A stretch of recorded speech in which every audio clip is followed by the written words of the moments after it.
Jaya Radha Madhava Kunja Bihari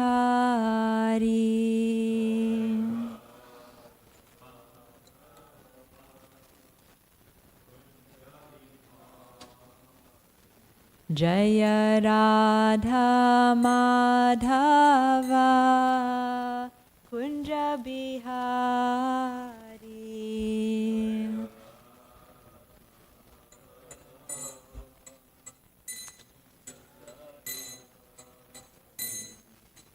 Gopi Jana Vallabha Girivaradhari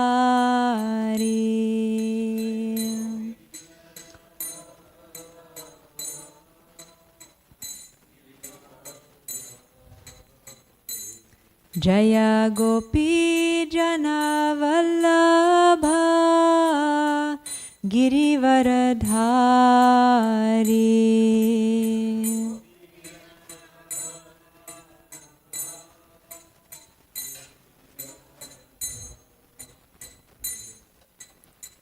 Yashodanandana Braja Janaranjana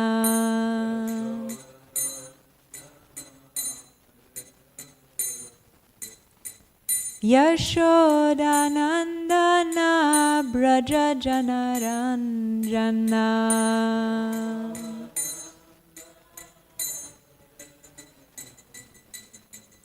Jamuna Tira Vanachari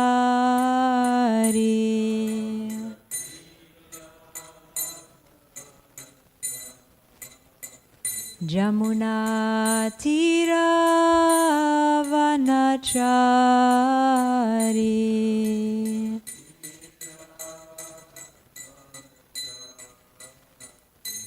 Jaya Radha Madhava Kunja Bihari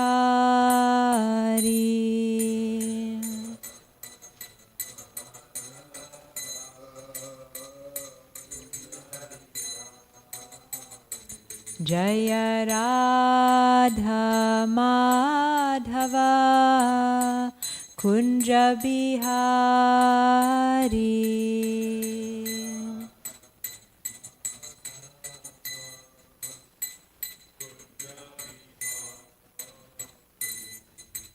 Hare Krishna Krishna Krishna Hare Hare Hare Rama Rama Rama Hare Hare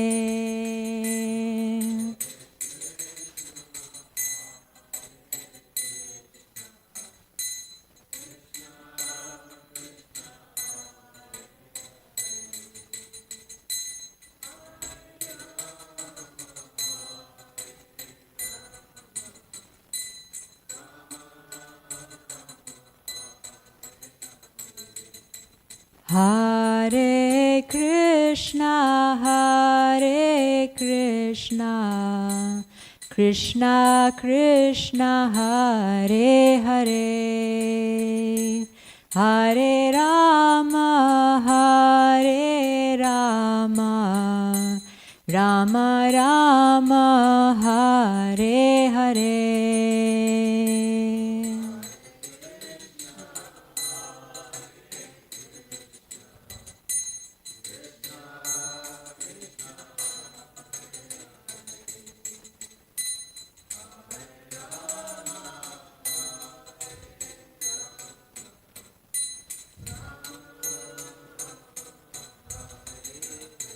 Jaya Prabhupada Jaya Prabhupada Jaya Prabhupada Srila Prabhupada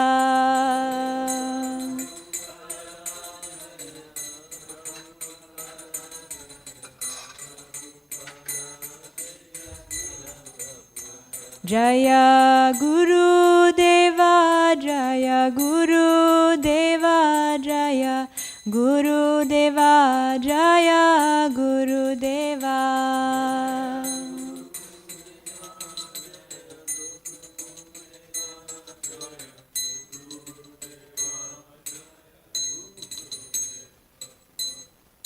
Jayam Vishnupad Paramahamsa Parivrajikacharya Astottara Sata Shri Srimad His Divine Grace A.C. Bhaktivedanta Swami Srila Prabhupada Ki Jai.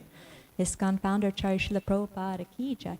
Ananta Koti Vaishnava Vrinda Ki Jai. Namacharya Srila Haridas Thakur Ki Jai. Prem se kaho Shri Krishna Chaitanya Prabhu Nityananda Shri Advaita Gadadhar Shri Vasadi Gaura Bhakta Vrinda Ki Jai. Shri Shri Radha Krishna Gopa Gopina Shama Kunda Radha Kunda Giri Govardhan Ki Jai. Shri Vrindavan Dham Ki Jai. Shri Mayapur Dham Ki Jai. Shri Jagannath Puri Dham Ki Jai. Jamuna Devi Ki Jai. Ganga Devi Ki Jai. Shrimad Bhagavatam Ki Jai. Gaur Premanandi Hari Hari Bol. All glories to the assembled devotees. All glories to the assembled devotees. All glories to the assembled devotees. All glories to Shri Shri Guru and Gauranga.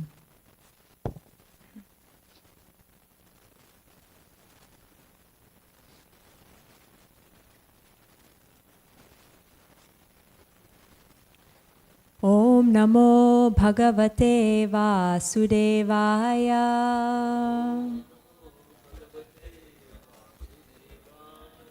Om Namo Bhagavate Vasudevaya.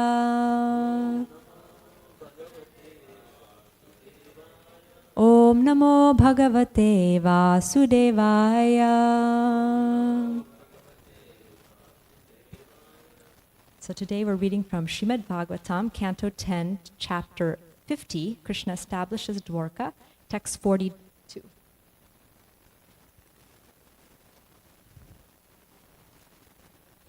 Akshinvam stadbalam sarvam Vrishnaya Krishna Tejasa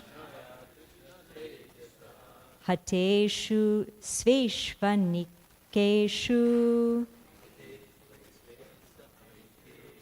Tyakto Gad Aribhir Nripaha Akshinvam stadbalam sarvam Vrishnaya Krishna Tejasa Hateshu Sveshvanikeshu Tyakto Gad Aribhir Nripaha Akshinvam stadbalam sarvam Vrishnaya Krishna Tejasa Hateshu Sveshvanikeshu Tyakto Gad Aribhir Nripaha.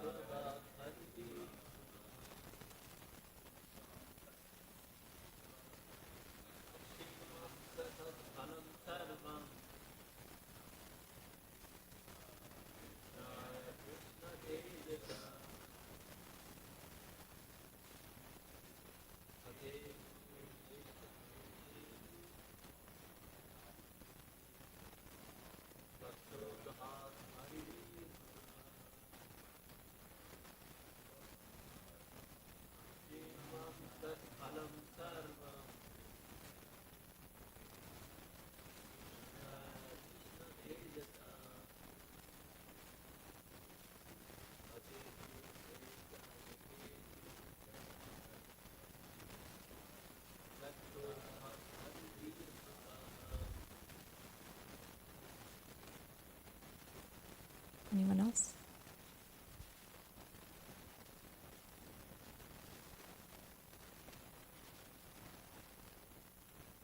Akshinvam tatpalam sarvam Vishnaya Krishna Tejasa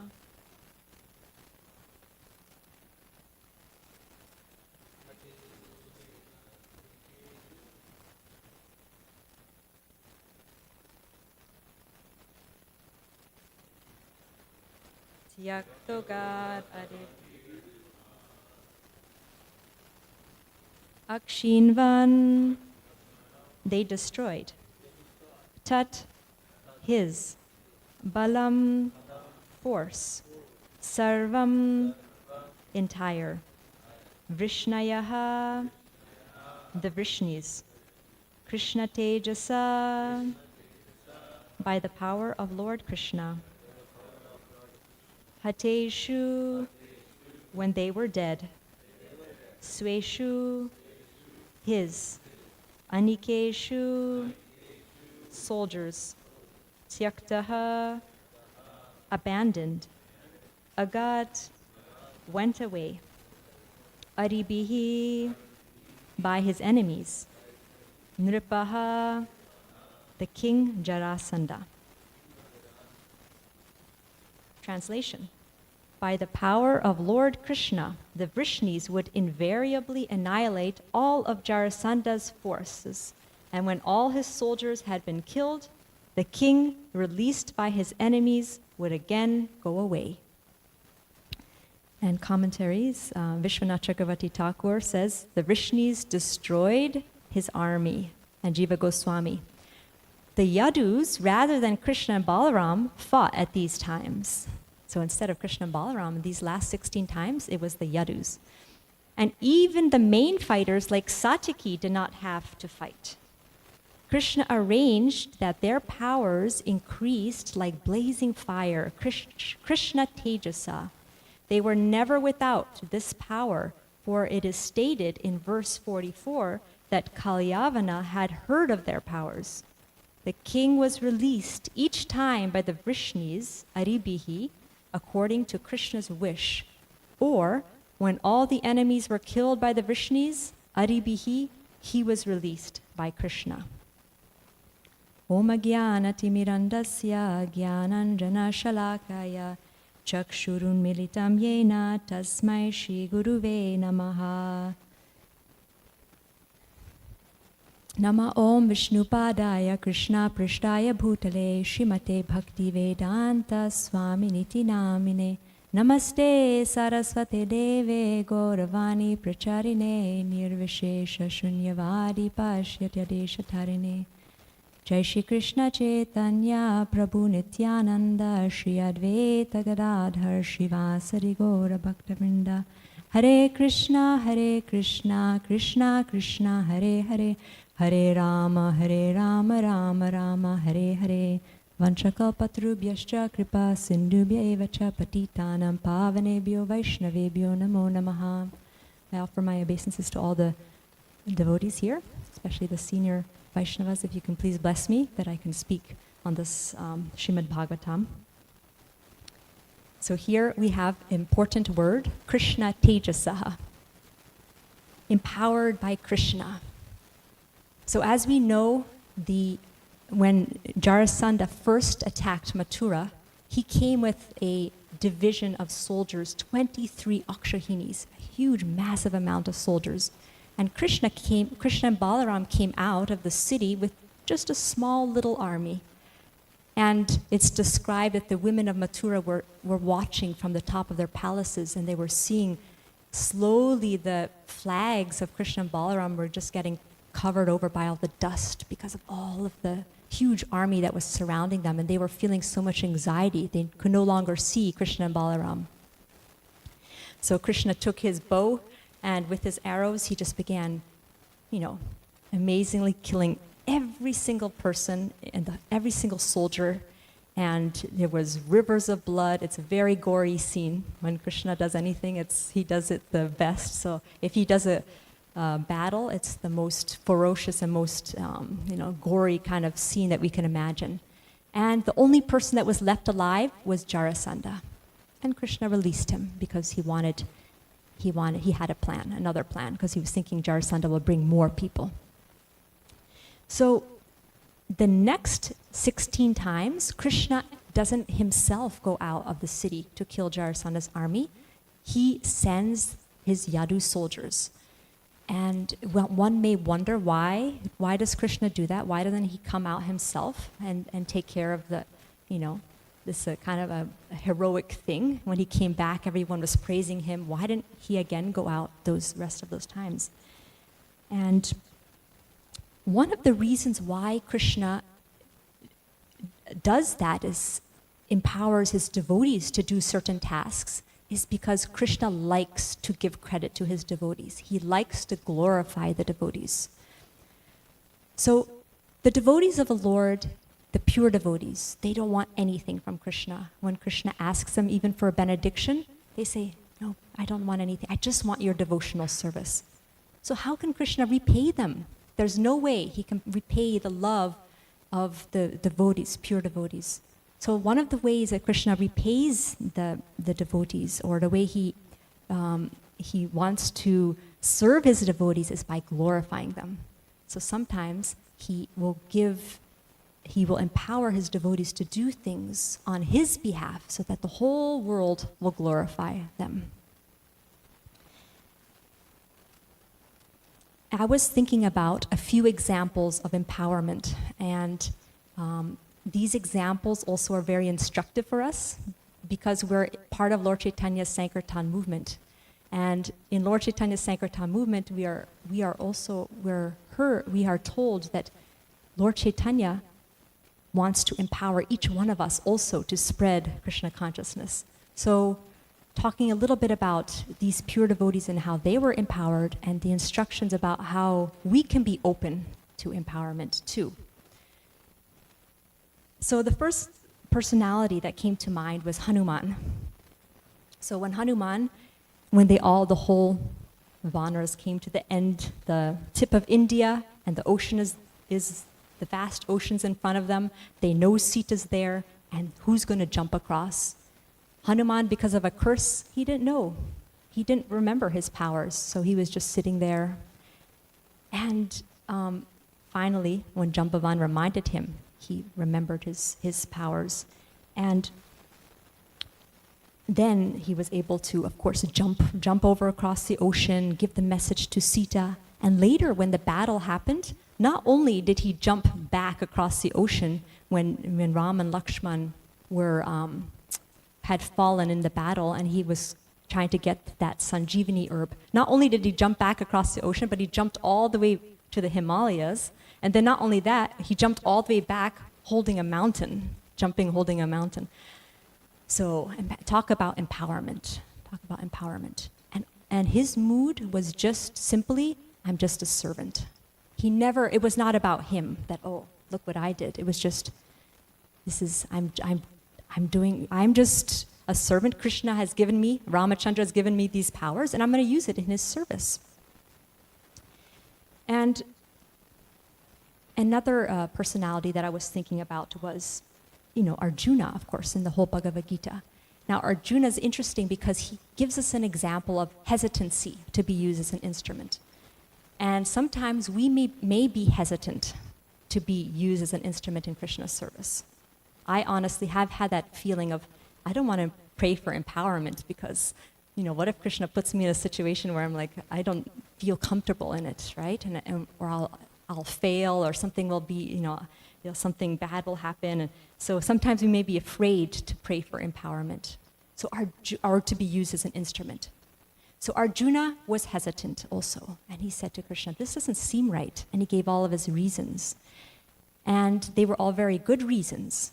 But because he was not aligned with Krishna's desire, he was not pleasing Krishna. So I was thinking about how the empowerment comes just like when you have a light bulb, it's connected to the wire, to the powerhouse, and that makes the bulb light up. And so if we're connected to Krishna's desire, then we can light up with the power, that energy. Whatever we have, whatever Krishna has given us, it's like that light bulb can light up as much as that light bulb can light up. It won't be able to light up like a street light outside. But whatever talents and abilities Krishna has given us, if we are connected to Krishna's desire, then we can actually use them to the full potential. But if somehow we block it by our own false ego, thinking, no, I don't think this is the right thing. I think there's a better plan. I think I don't feel comfortable with this. If we block it with some kind of doubt and hesitancy because of our own false ego, then we kind of block that current from flowing.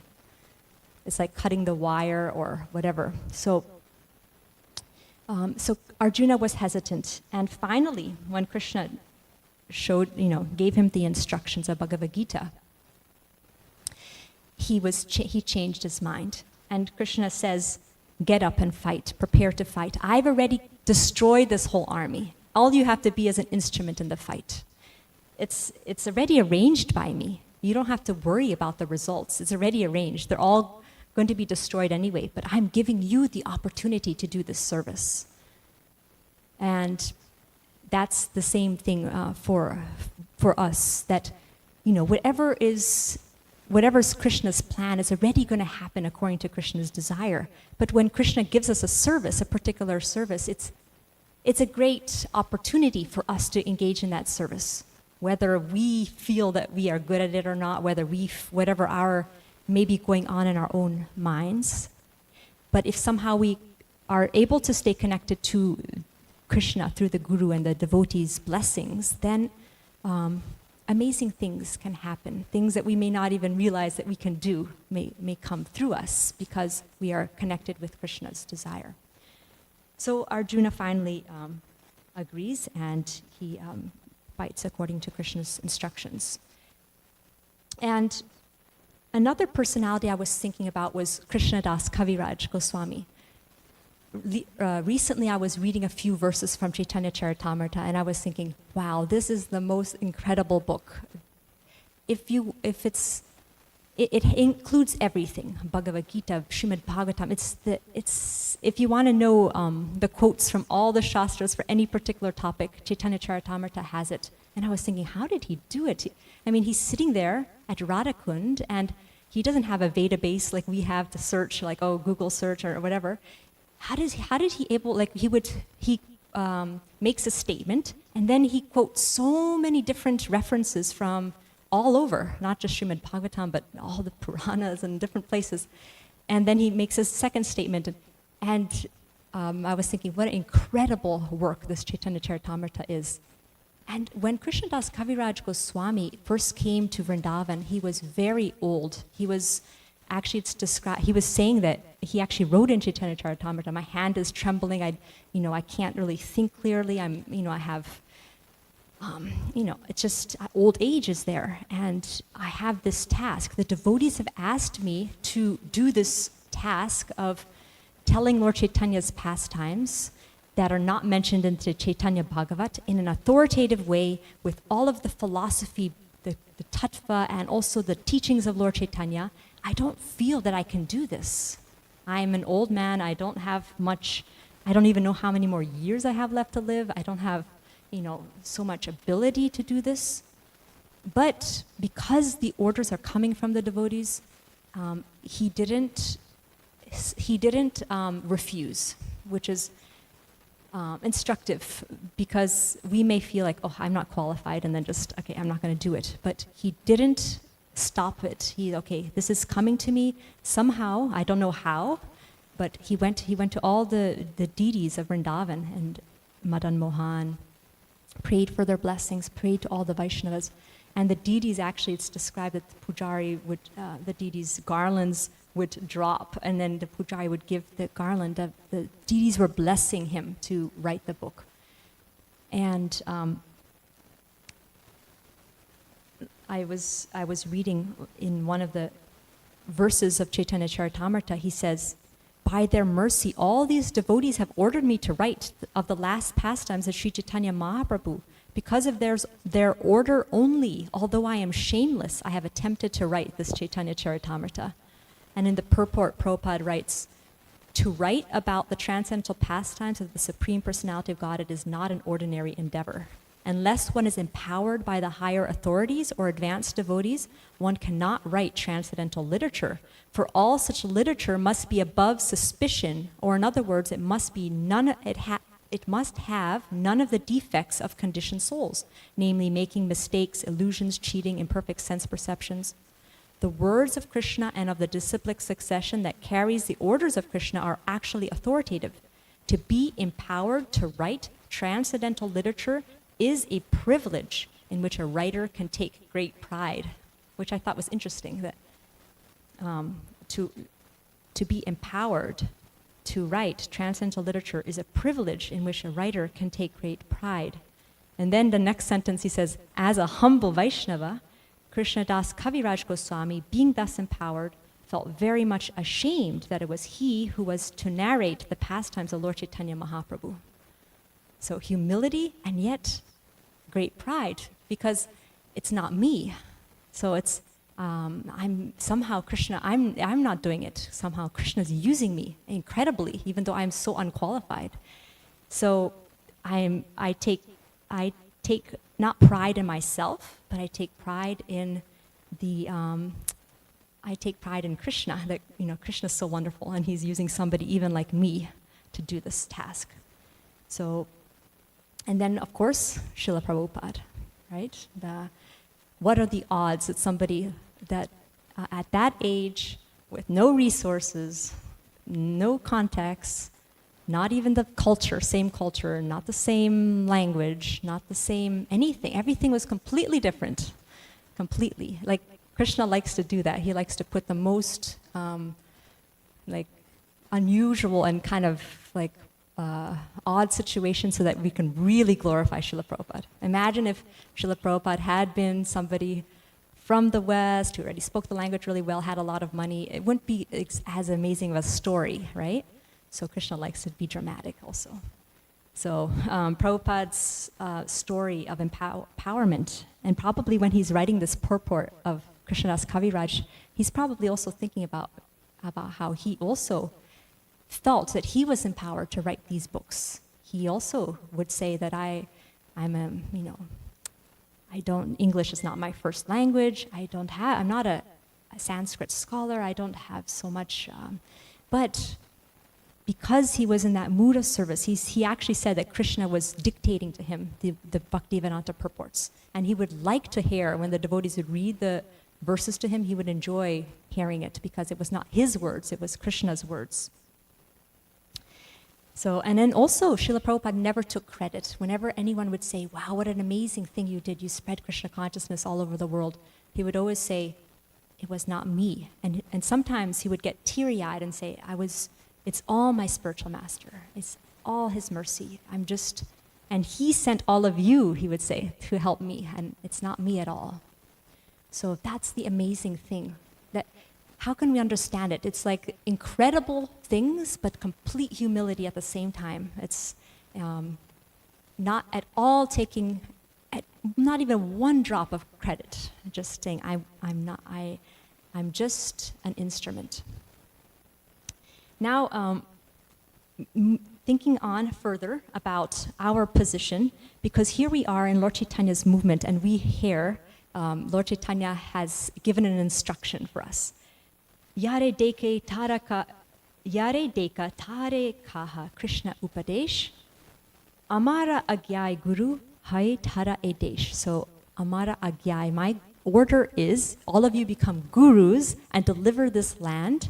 Whoever you see, whoever you meet, instruct them about Krishna. What an order. And it may actually, he's given that order to each one of us. And with that order comes empowerment. Because with the spiritual master's instruction, he also gives us the ability to do it. So we may feel completely, how is it possible to do this? Lord Chaitanya was, because Gaur Purnima is coming, I was thinking about how he was the most, Srila Prabhupada actually said that Krishna gave the instruction, sarva dharmam parityaja, but Lord Chaitanya came to teach how to do it. He's a perfect teacher. And a perfect teacher, this is something I heard from a class, the 5 E's. The perfect teacher, he engages the student, he makes them want to learn, he educates the student, he communicates the information that's essential, he encourages the student, instills the student desire to live the teachings, and he empowers the student. So he transfers their energy to the student, and the student feels completely confident and empowered to do it. So Lord Chaitanya would empower his students. Jiva Goswami, he made him the Tattva Acharya. because Jiva Goswami was very philosophically inclined, and he was able to write all the books, the Tattva Sandarbha, all the philosophical conclusions. Rupa Goswami, he made him the Rasa Acharya, the Acharya for giving the knowledge about the relationship between us and Krishna. And Haridas Thakur, he made him the Namacharya because he had great taste in the holy name. So in this way, Lord Chaitanya would empower his different devotees. Even Ramananda Roy, when Ramananda Roy and Lord Chaitanya were having that conversation, Ramananda Roy told Lord Chaitanya, "You're making me speak. I don't know what to say, but you're empowering me to speak, and that's why I'm able to say all these things." So it's actually mentioned that in one of the verses of Chaitanya Charitamrita that Lord Chaitanya was like an ocean of conclusive knowledge, and Ramananda Roy was like the cloud of devotional service. So just like a cloud gets filled from the ocean evaporates into the cloud, and then the cloud can pour water everywhere. So in this way, Ramananda Roy, he got all of the empowerment for Lord Chaitanya, and he was pouring down the jewels of that knowledge back onto the ocean of Lord Chaitanya. That's the beautiful poetic way that Krishnadas Kaviraj Goswami mentions it. And then Lord Chaitanya, when he would travel in South India, he would meet people and he would say, "Chant, Hari, Hari." And sometimes he would embrace people. And when he would embrace people, he would invest them with his potency. And some of them, then he would tell them to go back home because they wanted to follow him everywhere. And he would say, "No, go back home." And they would go back. And each of those empowered persons, when they would return to their own village, they would be chanting. And they would request everyone to chant. And whomever they saw would also become empowered to chant, and they would go back to their villages, and this way, village after village was being touched by Lord Chaitanya. Just Lord Chaitanya embraces one person, that person can affect so many people. It's like a domino effect everywhere. Thus, many hundreds of people became Vaishnavas when they passed the Lord on the way and were embraced by him. And by the mercy of the Lord, everyone became a first-class devotee, and later, they became teachers or spiritual masters and liberated the entire world. Okay, so this is the way that Lord Chaitanya was empowering everyone. And I was thinking about what stops us from wanting to be empowered. And a lot of times it is, like I was mentioning earlier, it's false ego. So ego means self, our self-identity, and false is the false sense of self-identity. So we think we are we know what's best, we are the controllers, we know what we want, our plans, and we're afraid to allow Krishna's plans to flow through us. We want to control our environment, and there may also be hesitancy because we don't have full trust in Krishna fully, and it takes a level of surrender, actually, to want to even come to the point of wanting to be empowered. Because for that, you have to let go of your own set idea of your own plans and ideas of what this is my life, and this is my services, and these are the things I want to do. Because Krishna may turn that all upside down for us. And so we have to be open and detached, open to Krishna's plans, detached from our own plans. And that takes a level of surrender. And the second thing that's important for being empowered is having a desire to serve. And that is so important. If you see these examples of all these Vaishnavas and all these great personalities that we mentioned earlier, they all one quality they had in common was intense desire to serve. So if you're in the mindset of service, then you are ready to be used as an instrument for Krishna. You're not blocking that flow. And then another thing is taking guidance from the Vaishnavas, because the Vaishnavas, Krishna speaks to the devotees. So especially the advanced senior devotees who we have a relationship who can guide us and who can guide us. What are our next steps? How does Krishna want to use us in his service? And finally, always remaining dependent on Krishna, that no matter whatever, whether Krishna makes me, in whatever way Krishna uses me, it's not me. I don't take credit, and I don't take unnecessary also, like blame on myself also if it doesn't work out, because ultimately it's in Krishna's hands, and I try my best, and ultimately the results are in Krishna's hands. So just to repeat, those was detachment to our own plans, and then desire to serve, taking guidance from Vaishnavas, and always remaining dependent on Krishna, and never taking credit for whatever happens. So Bhakti Tirtha Swami, he actually has this nice quote in one of his books he said, "When your desire to serve is beyond your capacity, yet you act without hesitation, that is the moment empowerment occurs." When your desire to serve, so it starts with a desire, right? Desire to serve.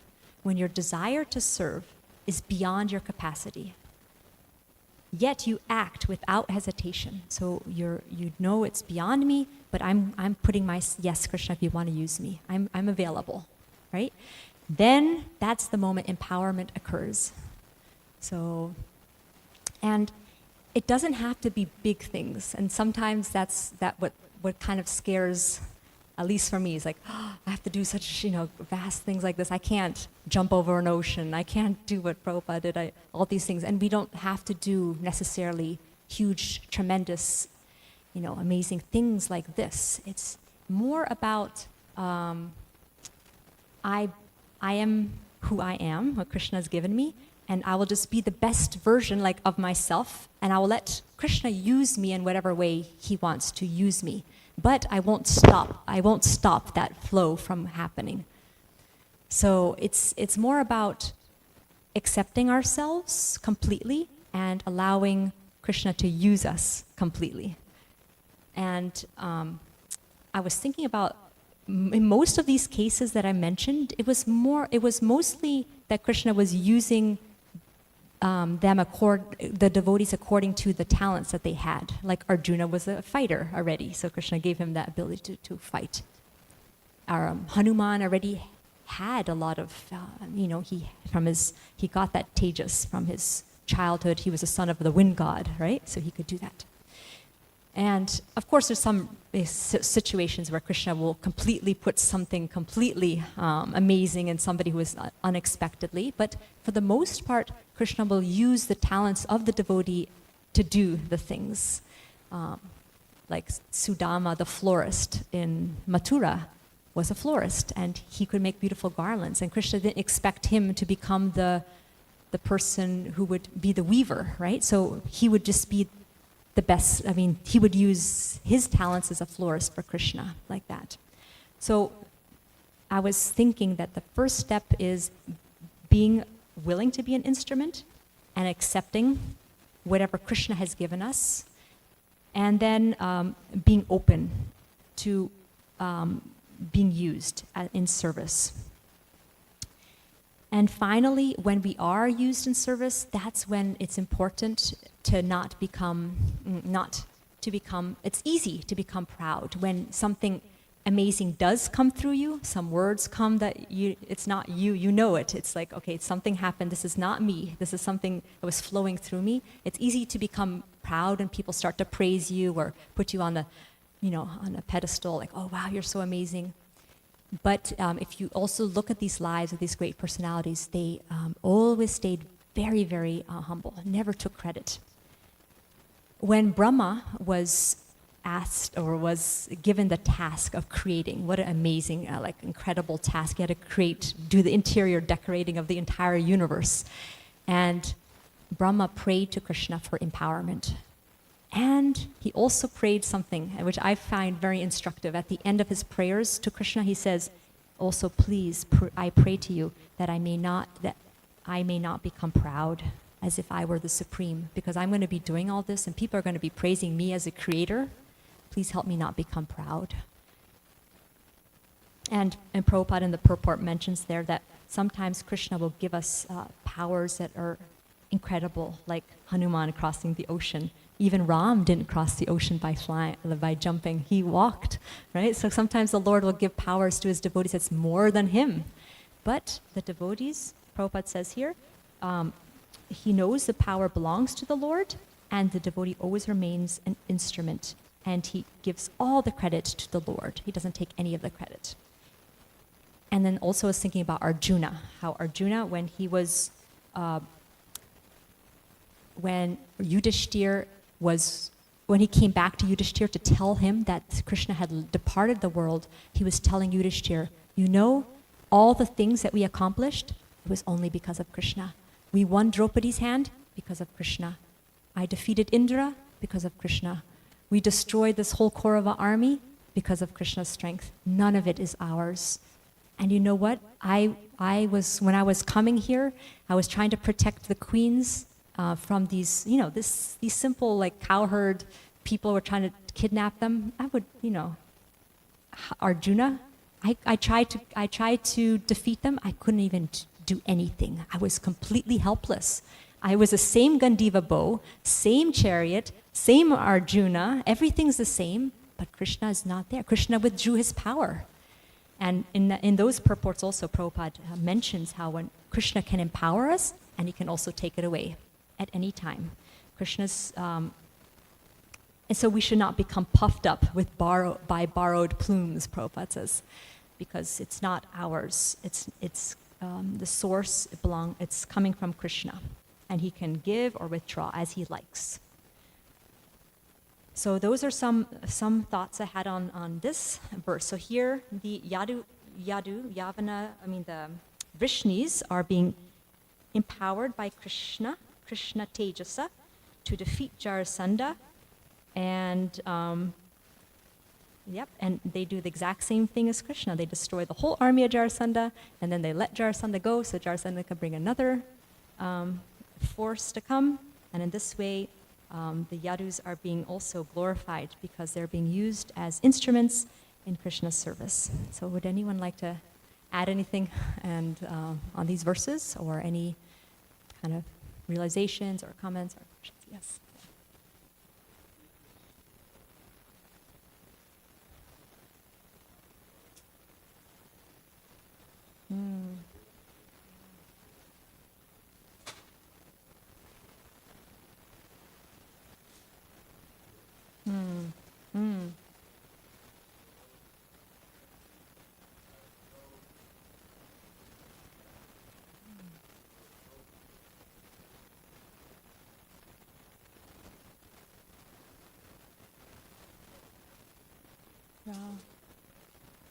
Yeah, that's a good point. So all these, sometimes there may be apparent defects, but it doesn't stop the devotee from, no impediment for the devotee. I was thinking about how bhakti is, it's described that there's no impediment for bhakti. And even if we may be in the situation where we feel like, I really can't do anything in the situation, there's always something that we can do. If we pray to Krishna, he can always use us in some way, some situation. Even if we're lying in bed and there's something, maybe we can, whatever it is. So yeah, there's no impediment. And sometimes the impediments, so-called disqualifications, can actually become the way that Krishna glorifies the devotees, to make it, like more of a achievement, so the devotees could do it even with the so-called disqualification. Yeah, thank you so much. Yeah. Anything else? Yes, Mother.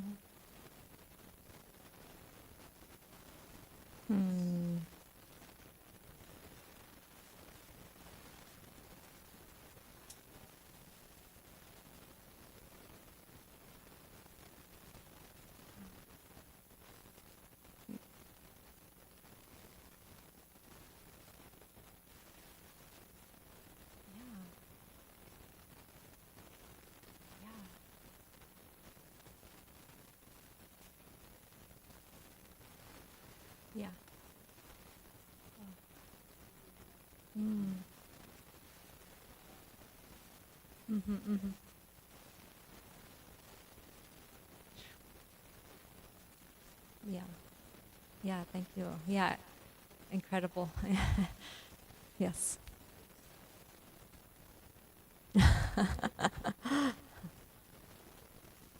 Yeah. Yes, Mother Krishna Priya. Yeah.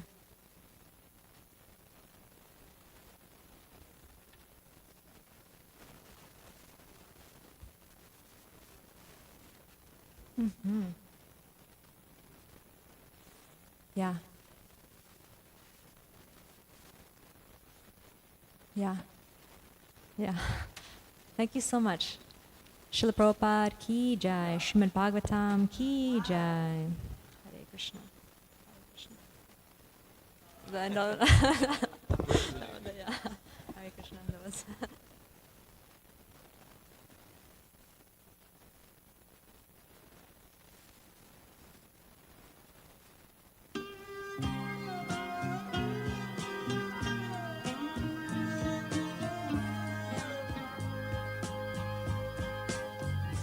Govindam Adipurusham Tamaham Bhajami Govindam Adipurusham Tamaham Bhajami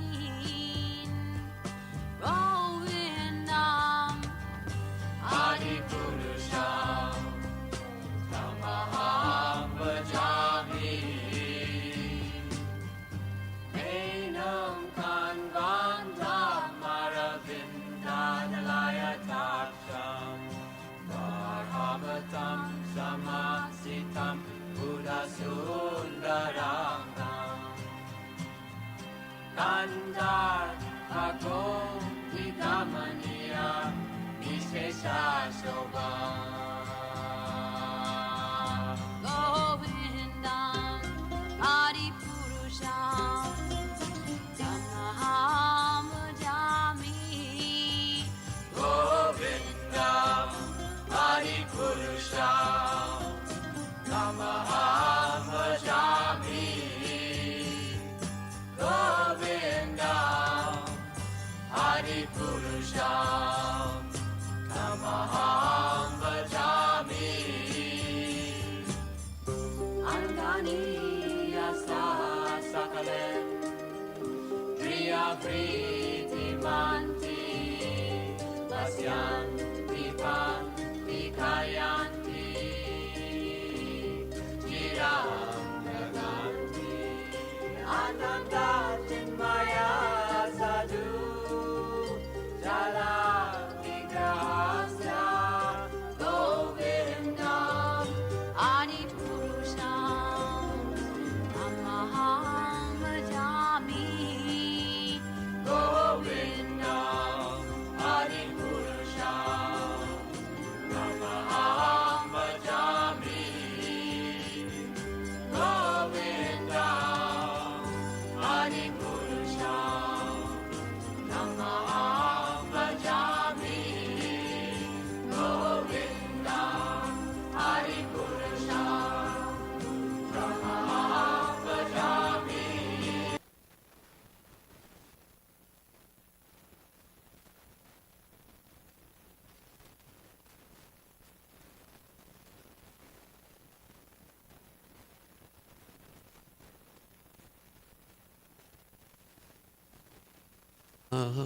Bhajami.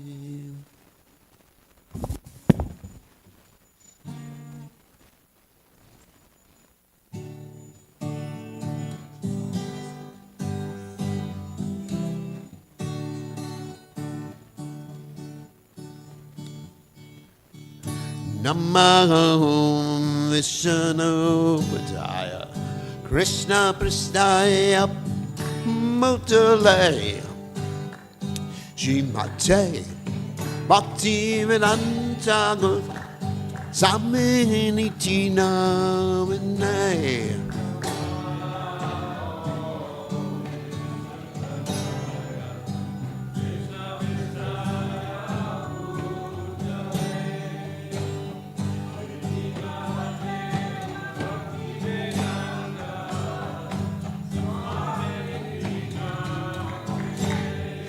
Namaste Saraswati Devi Murani Bachane Sesha Shunyavare Masyachare Satarane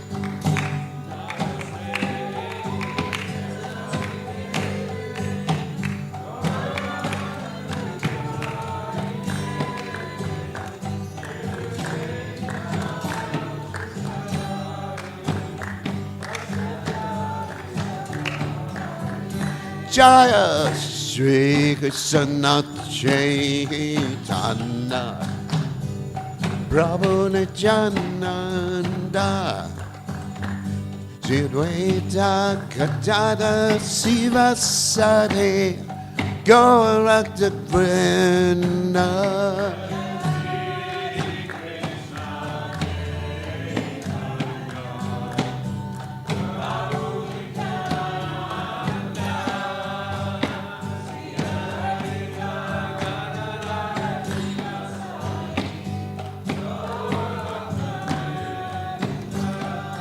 Shri Krishna Chaitanya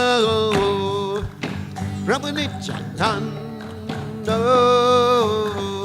Shri Advaita Gadada Sivasadi Gauranga Vrinda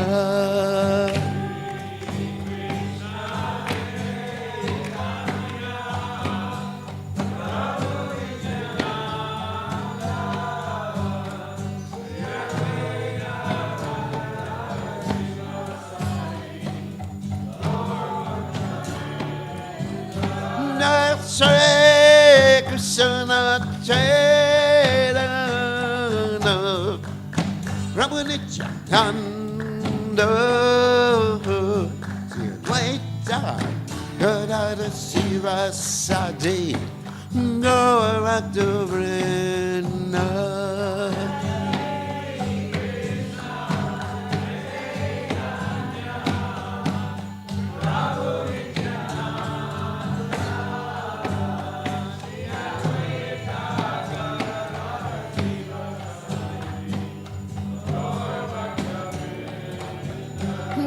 Shri Krishna Chaitanya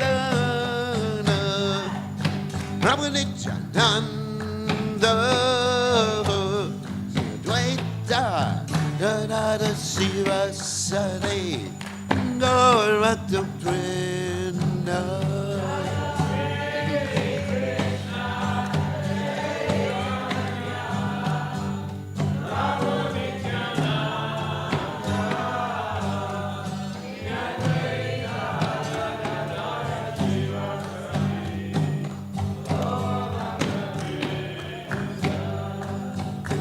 Hare Krishna, Hare Krishna, Krishna Krishna, Hare Hare Rama, Hare Rama, Rama Rama, Hare Hare.